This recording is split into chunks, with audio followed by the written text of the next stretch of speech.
Ms. Awyar SHEKHY from the Kurdish human rights organization Hengaw. And please note that those that need to listen to our panels in English, please turn to channel 2.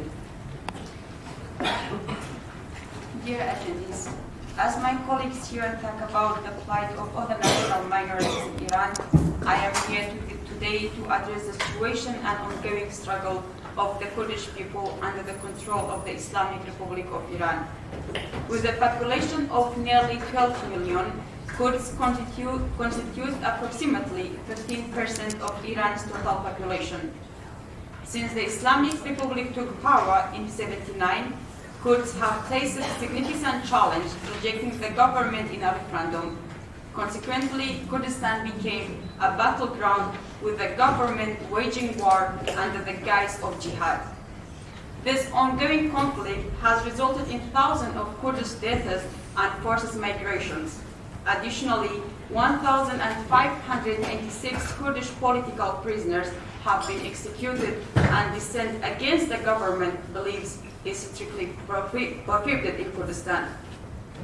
With all activities monitored by the government's security apparatus, government crackdown on any form of dissent, including peaceful protests, are ruthlessly enforced.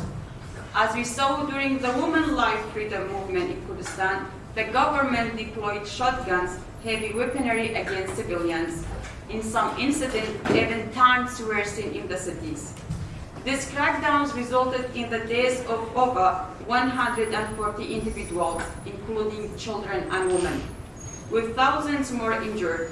Disturbingly, the available data suggested that the Islamic Republic of Iran has committed war crimes against Kurdish people, with one row in Kermanshah province witnessing acts of genocide.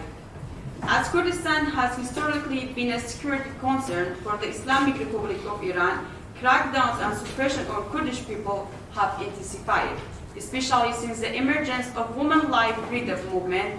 Every form of activism is now tightly monitored and targeted by the government, resulting in increased arrests and executions. Of the 829 executions in Iran, 18.2% were Kurds. Last year, 32 prisoners died in Iranian prisons, with some succumbing to torture. 16 of whom were Kurds, including political prisoners. The environment in Kurdistan falls victim to the Islamic Republic's policies, as hectares of land are annually set ablaze by Iran's bombings under the name targeting Kurdish political prisoner parties. However, the Iranian government often neglects to extinguish these fires and deprive environmental activists from doing so. Additionally, security forces frequently arrest these activists for exacerbating the environmental crisis. Kurds face a significant challenge from landmines, remnant of the Iran-Iraq war and recent ones laid by Iran.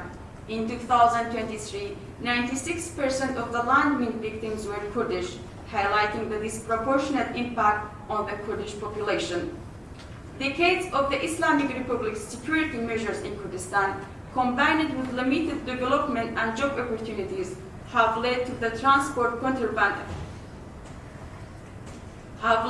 imposition of coalbearing, a hazardous profession requiring Kurds to transport contraband across rugged border regions.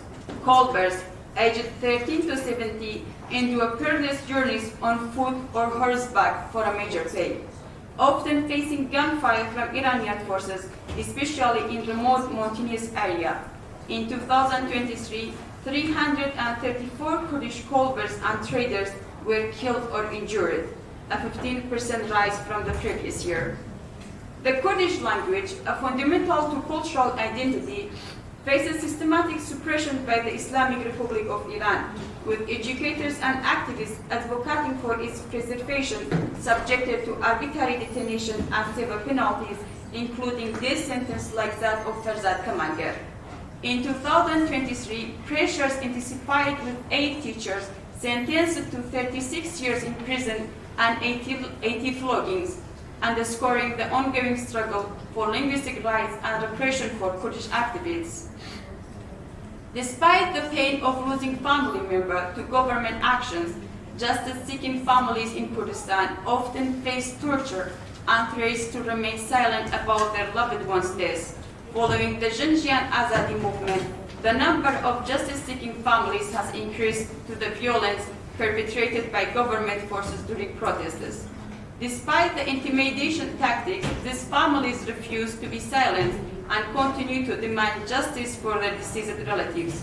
As a result of their persistent efforts, some have been unjustly sentenced to prison or forced to flee the country. At the end of my speech, I would like to thank female brave Iranian women who stood against the patriarchal government of Islamic Republic of Iran and bravely demand for freedom and equality. Thank you.